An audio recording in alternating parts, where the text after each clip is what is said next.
Hi everyone. Before we get started with Blazing Saddles, we were planning on covering and reviewing Grease next week. However, if there's not enough interest, we'll move on to something else.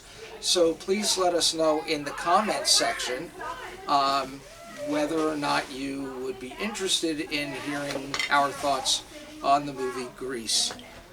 So in the comments section, type out Grease 78 if you'd like to see Grease being talked about in our next session. Otherwise, we'll be going right into a different movie instead. And with all that said, I obviously was still in the clouds at this time, but what was it like for the general audiences to experience Blazing Saddles back in the 1970s? So interestingly enough, there was a combination of shock and just pure adoration for this movie. People were certainly not used to something like this. The N-word was used several times in the movie, but done in such a way that it was clear that it was poking fun and really sticking it to the people who would even think of using the N-word. Oh, wow, okay. Yeah, okay. It's very clear in the movie. Okay. There are so many things in the movie that have become socially unacceptable today in today's world that I don't know that you could actually produce a movie. That's what I was going to say. That's what I was going to say. 2025. In the 2020s, this is most likely not a movie that could get made today. Yeah, okay. Absolutely. But back then, it raised eyebrows. It was just it was just an amazing just social movement that everything from Madeline Kahn as the singer, Lily von Stupp, which in Yiddish Stupp means to make love, and then you had the fart scene. Fart, yeah. Around the campfire. The fart, and then just the just every bit of the movie is poking fun, but in a loving way, of the standard tropes of the American Western movie. So I have a quick question about the casting. Yes. As far as casting of this movie is concerned, yeah. which actor or actresses were indeed casted for it, whereas the other side of it, which were not originally casted but ended up being later on? All right. So to begin with, there's so many stories about this movie about who came in and how and why and when. Richard Pryor, who was on the writing team, was originally supposed to play the sheriff. But he felt, and rightly so, I think, it was a great judgment call on his part, that he would be a little too rough around the edges. They wanted someone who was a little more elegant, more refined, and Cleavon Little, who was a Broadway actor and singer, by the way, they felt would give that appearance and air, and also be able to provide the... What was the name again? Cleavon Little. Cleavon Little. Do you think, having seen the movie now, as far as the casting and how the movie was put out now, years later, do you think he was the right call? Oh, absolutely, without question. I think it was, indeed, it ended up being, in my estimation, like the perfect cast for this movie. Everyone, even from the schoolmarm, and just the way she carried her role, to the old lady who ends up giving a pie to as a gift to the sheriff. All were amazing. Okay. I just want to make two announcements real quick. That poster you saw in the thumbnail shot, I got from a nice acquaintance in one of the places I like to hang out at. And the other thing I want to say real quick is I did a original Spotify audio-only podcast of Blazing Saddles with my movie co-host friend, Avi. And that's actually the shortest podcast he and I ever did at 32 minutes long. So I'm going to link the Spotify Blazing Saddles podcast in the description box. But with all that said, back to what you have to say about Blazing Saddles. So the the Waco Kid, which was played by Gene Wilder, was originally cast to a real Western, pretty famous actor. Wait, what was this about for this part? Gig Young. For which part of all this? This is a Waco Kid. Oh, for a character? Yeah, the Waco Kid. Oh, okay. This Okay. Waco. Okay. All right. Waco So what ended up happening is Gig Young was supposed to be how shall we say it, off the wagon or on the wagon, whatever. And he showed up at the first shooting, which was the jail scene, and he literally threw up and was, had the DTs and was really in a bad way. And Mel Brooks put a call into Gene Wilder, and the rest, as they say, is history. It was the perfect casting for that role. He added just the sense of irony in the part and just a real gentleness to the Waco Kid that I don't think Gig Young, who was, like I said, if he was involved, he was a Western actor, he was pretty straight, movie actor, would have brought to the role. So it ended up being the perfect casting. Slim Pickens as the head of the railroad team was just amazing. Some of you may remember him from, oh my God, I just blanked on the movie. It'll come back. It'll come to me. Anyway, so, and Madeline Kahn was her first breakout role, so to speak. And now was this at Young Frankenstein? It was before. Yeah, it was before Young Frankenstein. Blazing Saddles was the first one of the big trio of Mel Brooks movies to be made, or actually I would consider it the quartet of movies. But anyway, okay. So she showed up for an interview even before the audition, and Mel Brooks asked to see her legs. Okay. And she thought, "Oh my gosh, no. this is not going to go." And he said, "No, I just want to see if it will work out well for the role." And so anyway, it was amazing. Madeline Kahn's so talented and lost at such a young age. She actually had an operatic quality voice. I mean, she was a trained singer. And so she was able to pull off the musical number in the movie without a problem. Wow, that's all interesting trivia about all this so far. Right. So okay. What other questions do you have about the movie? My question was, like you said, back at this time, it was unexpected for people. Like, how much controversy and pullback did this get from people? Mostly from the critics. There was a lot of pushback from the critics because they thought the audiences. It was too risque, it was too broad, it was too rough around the edges, right? But that's all the reasons we like it. Yes, it's exactly why, because it rang the bell, as they say. It didn't pull back on any of the, the conventions that it was attempting to address. It was not meant to be a social commentary.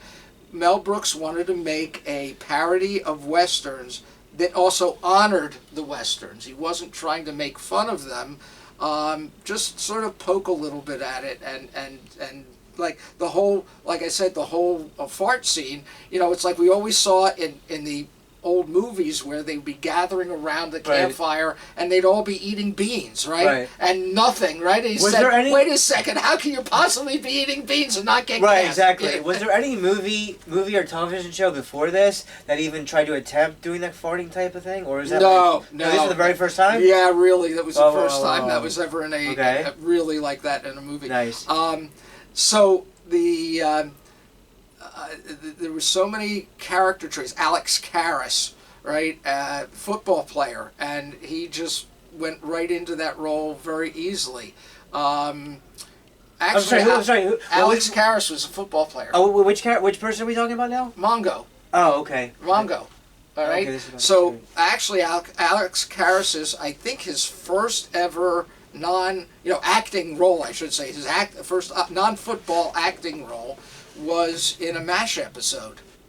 Oh, okay. Which would have been before '77. Okay. Yeah. So Yeah, it was. He was in a MASH episode, and I don't know whatever else he was in before that. But in terms of a movie role, this was like a big movie role for him. And then he was in, I think it was an '80s movie, Porky's. Oh, okay, yeah, I know that one. Yeah. So anyway, but so the Harvey Korman was hysterical in this role. I again, perfect casting for it. The woman you mentioned, is she like the Madeline main? Kahn? Yeah, Yeah, her. Is she the main female character, or are there any other females in this movie? She's the main female. The main female. Yeah, she's okay. the main female character. I mean, there are other females. There are some other. Yeah, okay. the school marm, the Okay. older lady. But yeah, in terms, and then you have Mel Brooks' secretary when he plays the governor. Okay. Yeah, so are there any noteworthy quotes from the movie to say? quotes. Quotes. Wow, quotes from the movie. There's the bit where the Waco kid says, look, and he puts his hand out and it's steady as, he goes steady, and Cleavon Little, the sheriff, goes steady as a rock, and he says, yeah, but I shoot with this hand, So that's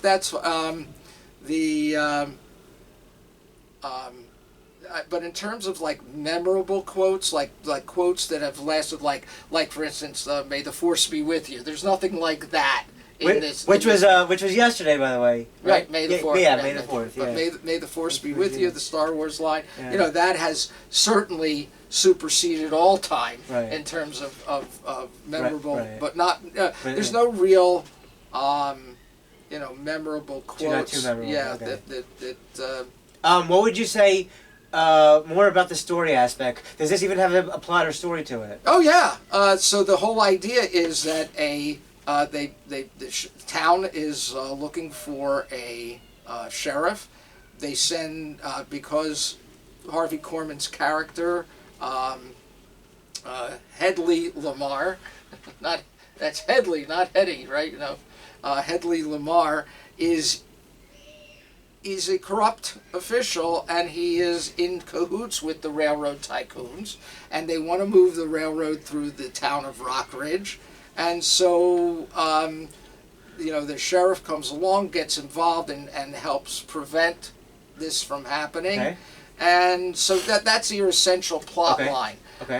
And it deals, again, you have to understand that Richard Pryor was. Yeah, I was going to ask about him again. Yeah, it was part of the writing team, and so he. Is that his main role? Is the writing part? Oh right? yeah, but then it ended up not being like an actor in the movie, just. Yeah. And what did you think of his writing style? Look, the whole thing, the whole writing team, I thought was terrific in terms of how they wrote very well for each character. I thought the dialogue moved the plot along. It really skewered a lot of the conventions of that time, pointed out the racism, the anti-Semitism, the anti-Native American. It really sort of punched holes in all of this. There's a cute story that Mel Brooks tells about even the theme song, the Blazing Saddles theme song that was sung by Frankie Lane, who sang so many of the Western TV show themes. Right? He's a great voice, and he did not realize that this was a comedy. Oh, he didn't realize that? No, Frankie Lane had no idea. So how did that affect it that he realized? It didn't. He didn't. He was like so into it, and that's the cute story that Mel Brooks tells, is that Frankie was so into it, and he's singing with all his, and that's why it works, because when you hear that opening theme, and it's just incredible. It works. If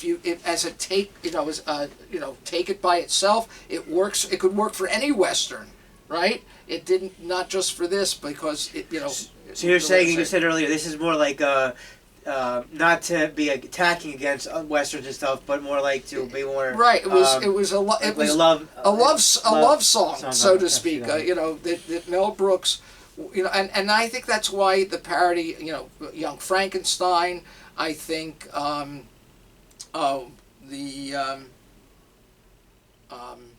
even silent movie that he did. They were all meant, even though to poke a little fun and to sort of pull your leg, but it wasn't meant to, as a criticism of the genres that he was writing, and directing, and I think it was sort of an honorific. We're going to have fun with this, but it's an honorific to the genre that he was parodying. Parodying, not parodying. Okay. There's two of like my favorite musical moments is when you have the Count Basie band in the middle of the desert, right? In the middle of the American desert, playing April in Paris, right? It's like so random of all things, right? And Cleavon Little, the sheriff, showing up with a Gucci bag, right? And then the other is a real small moment when you go from the sheriff's office to the nightclub, the saloon where Lily von Stupp is. There's a little musical interlude, and if you listen carefully, it's "Springtime for Hitler" from the producers. Just like from the producers. Bum bum bum bum bum ba da da. I like little subtle things like that in things. We call them Easter eggs, Oh, right? Easter, So it's a little Easter egg yeah. that you pull out of that. So that was also so cool.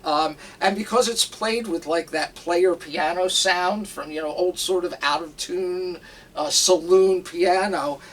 You almost don't recognize it, but it's there. Now the silent movie you referenced. Yeah. Did he make that like with or without sound? It was. Now here's the great thing about silent movie: the entire movie is silent. It's the entire thing silent? Oh yeah, there's a musical accompaniment just like just there would be in a silent movie. But there's only one character who has a line. Which character is that? Marcel Marceau, who's a mime, says no. By an actual mime talking. No, he actually says no. Says no. It's the only spoken line in the entire movie is by a mime. And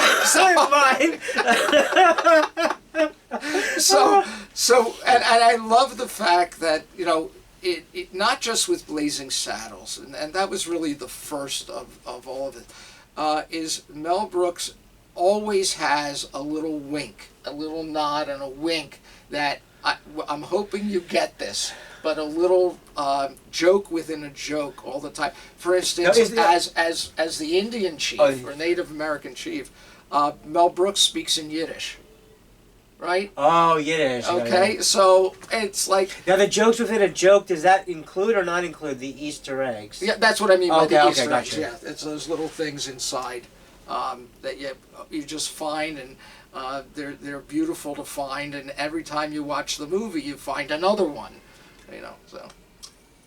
So this being a comedy now, what kind of audience would want to try to discover this movie if they've never seen it for the first time? I think any audience from late teen to young adult, even... So that would be the more current generation. Yeah, I think if you uncover and find this movie, again, with today's sensibilities, you might find some of it offensive, and I'm sorry for that, but it's still funny. It's there are, you have, if you look at it from the sensibilities of the 70s, it was offensive to a lot of people then as well, because oftentimes when you're dealing with a little sarcastic humor that's really not meant to offend, except those who are deserving of offense, like Nazis, for instance, are deserving of offense. The KKK is deserving of offense. The racists are deserving of offense, in my opinion. This is all my opinion. You don't blame Ben.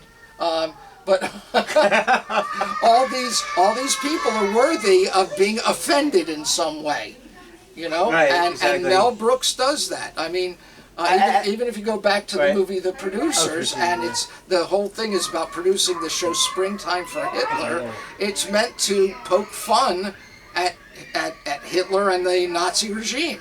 And one of the things I like when I have other co-hosts on with me is for them to state their opinion. So That's what I like about it, just getting everybody's opinions out there. Yep. This movie, we've covered a lot so far, but Oh, what yeah. else to the audience do you think they should know about this movie that we haven't yet talked about? It's anachronistic. What does that word mean? I'm just going to say, in other words, there are things that are referenced in the movie which are not part of that time. For instance... okay. Examples? Examples? Yeah, so for instance, Hedley Lamar going to the movies at the end of the movie. Oh, is this supposed to be like a Western in like the 1800s? Yeah. Is it going to the movies? The fact that he breaks the fourth wall by showing the fact that they're on a movie set. You know, it's some of the references that they make, and I'm trying to think of one off the top of my head that's really obvious, but some of the references that they make have nothing to do with 1800s Westerns, right? Oh, so when the governor, Mel Brooks as the governor, says to Hedley, calls him Hetty, and he goes, Hedley, and he says, what are you worried about? You can sue her for, copyright because it's Hetty Lamar was an actress in the 40s and 50s, right? That it sounds similar to the airplane thing. Shirley. Right. No, don't call me Shirley. Yeah. Okay. Similar. Okay. Shirley, don't call me Shirley. Yeah. Okay. Let's see. I know you said this is the type of movie that you can talk about for hours. Obviously, we won't be talking about for hours and hours. No. I want to make sure we get as much of what you want to say about this impossible in this first take. Well, okay. Yeah. So no, I think we've covered in terms of a movie review. Yeah. I mean, there are so many stories, and Mel Brooks has a couple of videos out, and programs where he was honored, and he shares stories like inside. I believe now he's in his late 90s. Yeah, about this movie, and other movies that he's directed or written as well. But in terms of, to me, it's one of the top 5 comedy movies of all time. Top 5, right? Definitely. Yeah, definitely. I mean. If you go to, I think the American Film Institute has it rated 3 or 4. So I think one organization has rated as a 2nd. Some Like It Hot, movie with Tony Curtis. 1959 with them. Right. Yeah. Has consistently been rated the highest comedy. Some Like It Hot is also another good movie, by the way. Yeah, it's a great movie. It sort of sets the. That's in black and white. Is that black and white? I don't remember. I don't remember now. I remember the cover, but 1959. Yeah, so Some Like It Hot has been called the greatest comedy of all time. Now, how are we comparing Some Like It Hot to Blazing Saddles? Only in terms of rating. The rating, okay. Yeah, so, because it also set the bar for what could be done in a comedy. Okay. And then I think about Blazing Saddles, it really set the bar for how you can carry off material that on the surface might be really offensive, but being able to show that what you're making fun of is all the, if I can, the negatives in society. Nazism, racism, anti-Semitism, like all of those things. It's sort of poking fun at, and I love one of the lines that, and I won't get it exactly right, but the Waco kid is consoling Cleavon Little, the sheriff, when he's been cursed at by one of the townspeople, and he says, "You have to remember, these are people of the land, the salt of the earth, the common clave, morons." Morons. So to me, that says it all about. And then Cleavon Little, breaks out laughing. But now, please show the audience again. The poster I got you. Oh, okay. There you go. So it says here at the top. It says, "From the people who gave you the jazz singer." Now it says Mel Brooks, Blazing Saddles, or never give a saga an even break with the character. Well, I think that's the Cleve Cleve character. Cleavon Little, the sheriff. The sheriff right there. Yeah. And isn't that really And then really you have Mel Brooks as the Indian chief here. Yes, and that's him as the Indian. Right. So thank you again to the person I got that from.